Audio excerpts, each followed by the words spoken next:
En 1912, le Maroc devient protectorat français.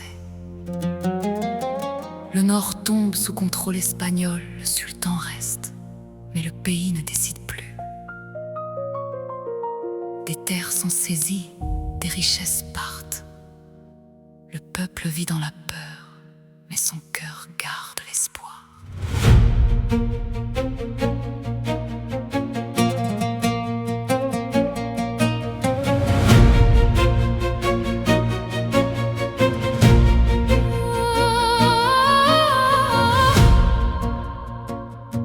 Les soldats français inspectent chaque maison, cherchant les photos du roi, symbole de résistance. Posséder son image suffit pour être considéré comme rebelle, et les familles tremblent en cachant leur fierté.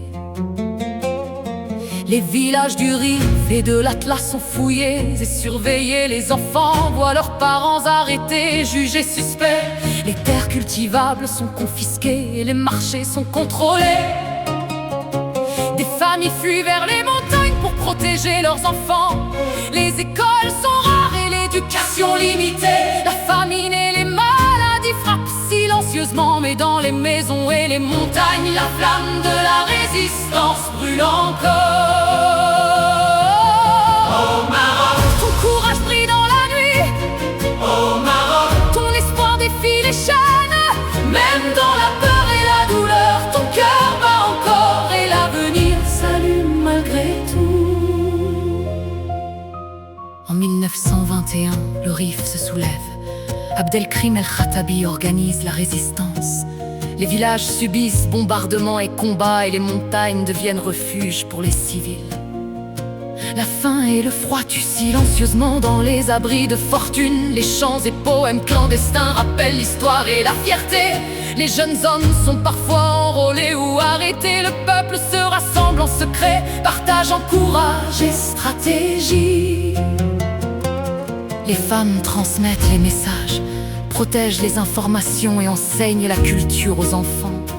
Les artisans et commerçants cachent des documents pour soutenir la résistance. Les poèmes et chansons clandestins circulent dans les villages et les médinas. Même dans les villes sous contrôle militaire, la population trouve des moyens de se réunir et de préserver l'histoire. Chaque geste, chaque sourire, chaque parole devient un acte de courage. En 1944, les intellectuels et leaders réclament l'indépendance. Des journaux clandestins circulent, portant les mots d'espoir et de liberté. En 1953, Mohamed V est exilé à Madagascar. Le peuple continue à manifester pacifiquement, à résister culturellement et à transmettre l'histoire aux jeunes. Les médinas et montagnes deviennent refuges et écoles clandestines de savoir et de mémoire. En 1955, Mohamed V revient. Le peuple l'acclame dans les rues, des femmes et enfants pleurent de joie. Les villes et montagnes vibrent ensemble dans la fierté et le soulagement. Les journaux relatent les cris de joie et les fêtes dans les places publiques. Mohamed V symbolise la liberté retrouvée, l'unité nationale et la renaissance du pays. Des négociations avec la France s'intensifient, menant à l'indépendance officielle. Des réformes administratives, scolaires et culturelles se préparent. Les écoles se multiplient, la jeunesse retrouve le droit d'apprendre et de rêver. Les artisans, commerçants et intellectuels reconstruisent le pays, inspirant la fierté et la culture. Les traditions et la langue sont célébrées et protégées. Le peuple commence à reconstruire le Maroc après des décennies de lutte.